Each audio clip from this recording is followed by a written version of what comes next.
তাহলে ভালো হবে। 15 কোটি মুসলমান যদি এক থাকে, এই জমিন কোনো শকুনের কুদৃষ্টি পড়তে পারবে না। আর যদি শকুনের কুদৃষ্টি পড়ে, আমাদের এই ঘরোয়া মারামারিতেই পড়বে।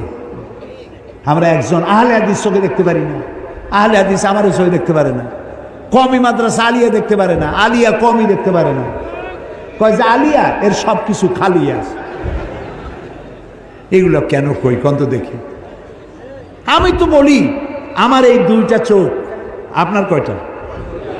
দুইটা, একটা ডান আর একটা। এই দুইটা চোখের মধ্যে আপনার কাছে কোনটা প্রিয়? হ্যাঁ, দুটেই। আমার কাছেও আলিয়ার কওমি মাদ্রাসা আমার দুইটা চোখের মতো প্রিয়। আমি যখন যেখানে যাই, এই যে চট্টগ্রামের সব থেকে বড় মাদ্রাসা পটিয়া মাদ্রাসা, হাটহাজারী মাদ্রাসা, আমি সব মাদ্রাসা সফর করি।